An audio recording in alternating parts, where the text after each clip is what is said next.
Chapter 2. It is useless for me to describe to you how terrible Violet, Klaus, and even Sunny felt in the time that followed. If you have ever lost someone very important to you, then you already know how it feels. And if you haven't, you cannot possibly imagine it. For the Baudelaire children, it was, of course, especially terrible because they had lost both their parents at the same time, and for several days they felt so miserable they could scarcely get out of bed. Klaus found he had little interest in books.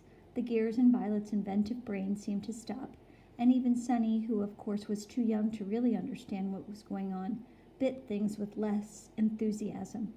Of course, it didn't make things any easier that they had lost their home as well and all their possessions.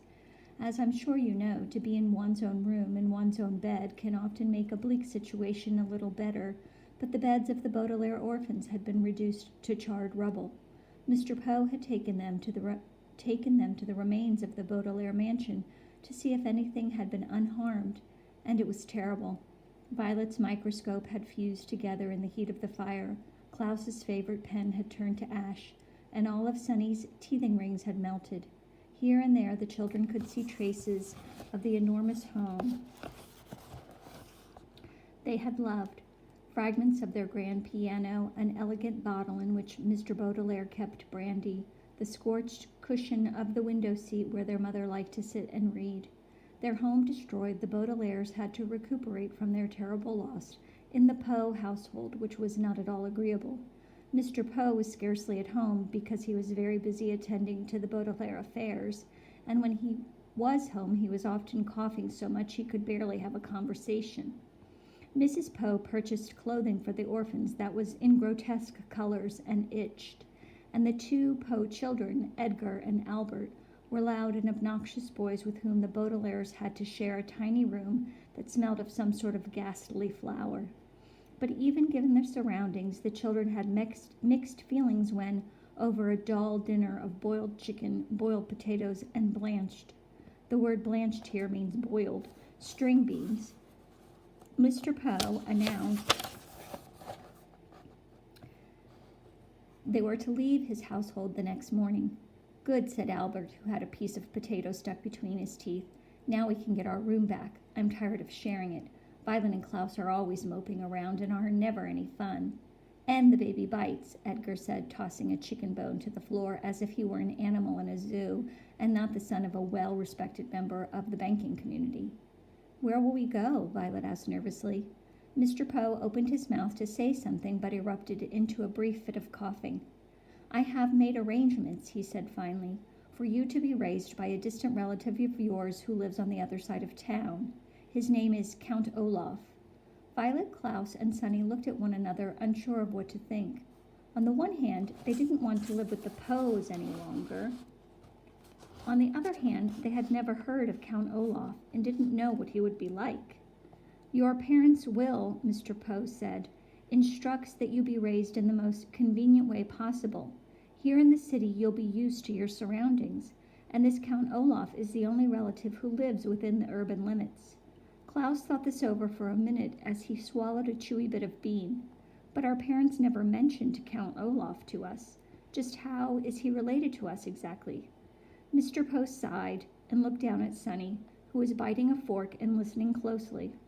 "He's either a third cousin 4 times removed or a fourth cousin 3 times removed. He's not your closest relative on the family tree, but he is the closest geographically. That's why, if he lives in the city," Violet said, "why didn't our parents ever invite him over?" "Possibly because he was very busy," Mr. Poe said. "He's an actor by trade and often travels around the world with various theater companies." "I thought he was a count," Klaus said. "He is both a count and an actor," Mr. Poe said. "Now, I don't mean to cut short our dinner, but you children have to pack up your things, and I have to return to the bank to do some more work. Like your new legal guardian, I am very busy myself." The 3 Baudelaire children had many more questions for Mr. Poe, but he had already stood up from the table and with a slight wave of his hand departed from the room. They heard him coughing into his handkerchief, and then the front door creaked shut as he left the house. "Well," Mrs. Poe said, "you 3 had better start packing. Edgar and Albert, please help me clear the table." The Baudelaire orphans went to the bedroom and glumly packed their few belongings. Klaus looked distastefully at each ugly shirt Mrs. Poe had bought him as he folded them and put them into a small suitcase. Violet looked around the cramped, smelly room in which they had been living, and Sunny crawled around solemnly, biting each of Edgar's and Albert's shoes, leaving small teeth marks in each one so she would not be forgotten. From time to time, the Baudelaire children looked at one another, but with their future such a mystery, they could think of nothing to say. At bedtime, they tossed and turned all night, scarcely getting any sleep between the loud snoring of Edgar and Albert and their own worried thoughts. Finally, Mr. Poe knocked on the door and stuck his head into the bedroom. "Rise and shine, Baudelaires," he said. "It's time for you to go to Count Olaf's." Violet looked around the crowded bedroom, and even though she didn't like it, she felt very nervous about leaving. "Do we have to go right this minute?" she asked. Mr. Poe opened his mouth to speak, but had to cough a few times before he began. "Yes, you do. I'm dropping you off on my way to the bank, so we need to leave as soon as possible. Please get out of bed and get dressed," he said briskly. The word briskly here means quickly, so as to get the Baudelaire children to leave the house. The Baudelaire children left the house. Mr. Poe's automobile rumbled along the cobblestone streets of the city towards the neighborhood where Count Olaf lived. They passed horse-drawn carriages and motorcycles along Doldrum Drive. They passed the Fickle Fountain, an elaborately carved monument that occasionally spat out water and which young children played. They passed an enormous pile of dirt where the Royal Gardens once stood. Before too long, Mr. Poe drove his car down a narrow alley lined with houses made of pale brick and stopped halfway down the block. "Here we are," Mr. Poe said, in a voice undoubtedly meant to be cheerful. "Your new home." The Baudelaire children looked out and saw the prettiest house on the block. The bricks had been cleaned very well, and through the wide and open windows one could see an assortment of well-groomed plants. Standing in the doorway with her hand on the shiny brass doorknob was an older woman, smartly dressed, who was smiling at the children. In one hand she carried a flower pot. "Hello there," she called out. "You must be the children Count Olaf is adopting."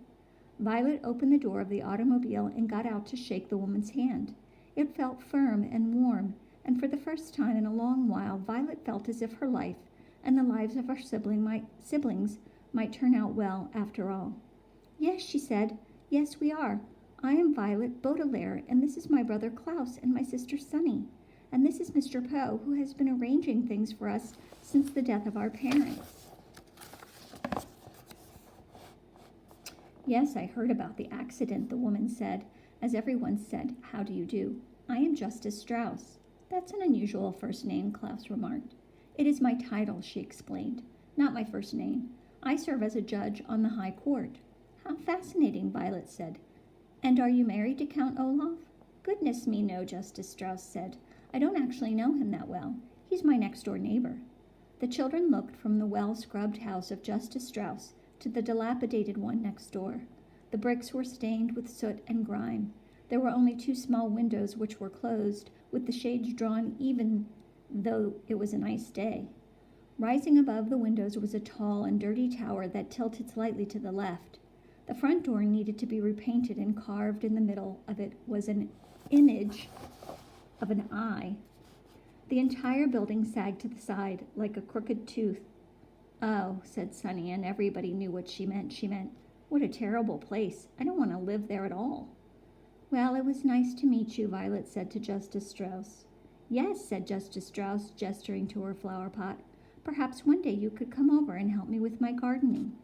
"That would be very pleasant," Violet said, very sadly. It would, of course, be very pleasant to help Justice Strauss with her gardening, but Violet could not help thinking that it would be far more pleasant to live in Justice Strauss's house instead of Count Olaf's. What kind of a man, Violet wondered, would carve an image of an eye into his front door? Mr. Poe tipped his hat to Justice Strauss, who smiled at the children and disappeared into her lovely house. Klaus stepped forward and knocked on Count Olaf's door, his knuckles rapping right in the middle of the carved eye. There was a pause, and then the door creaked open, and the children saw Count Olaf for the first time. "Hello, hello, hello," Count Olaf said in a wheezy whisper. He was very tall and very thin, dressed in a gray suit that had many dark stains on it. His face was unshaven, and rather than two eyebrows like most human beings have, he had just one long one. His eyes were very, very shiny, which made him look both hungry and angry. "Hello, my children. Please step into your new home and wipe your feet outside so no mud gets indoors." As they stepped into the house, Mr. Poe behind them, the Baudelaire orphans realized what a ridiculous thing Count Olaf had just said. The room in which they found themselves was the dirtiest they had ever seen, and a little bit of mud from outdoors wouldn't have made a bit of difference. Even by the dim light of the one bare light bulb that hung from the ceiling, the three children could see that everything in this room was filthy, from the stuffed head of a lion which was nailed to the wall to the bowl of apple cores which sat on a small wooden table. Klaus willed himself not to cry as he looked around. "This room looks like it needs a little work," Mr. Poe said, peering around in the gloom. "I realize that my humble home isn't as fancy as the Baudelaire mansion," Count Olaf said, "but perhaps with a bit of your money we could fix it up a little nicer." Mr. Poe's eyes widened in surprise, and his cough echoed in the dark room before he spoke. "The Baudelaire fortune," he said sternly, "will not be used for such matters. In fact, it will not be used at all until Violet is of age." Count Olaf turned to Mr. Poe with a glint in his eyes like an angry dog. For a moment, Violet thought he was going to strike Mr. Poe across the face. But then he swallowed. The children could see his Adam's apple bob in his skinny throat and shrugged his patchy shoulders. "All right, then," he said. "It's the same to me. Thank you very much, Mr. Poe, for bringing them here. Children, I will now show you to your room." "Goodbye, Violet, Klaus, and Sunny," Mr. Poe said, stepping back from the front door. "I hope you will be very happy here. I will continue to see you occasionally, and you can always contact me at the bank if you have any questions." "But we don't even know where the bank is," Klaus said. "I have a map of the city," Count Olaf said. "Goodbye, Mr. Poe." He leaned forward to shut the door, and the Baudelaire orphans were too overcome with despair to get a last glimpse of Mr. Poe. They now wished they could all stay at the Poe household, even though it smelled, rather than looking at the door. Then the orphans looked down and saw that although Count Olaf was wearing shoes, he wasn't wearing any socks. They could see in the space of pale skin between his tattered trouser cuff and his black shoe that Count Olaf had an image of an eye tattooed on his ankle, matching the eye on his front door. They wondered how many other eyes were in Count Olaf's house, and whether for the rest of their lives they would always feel as though Count Olaf were watching them, even when he wasn't nearby.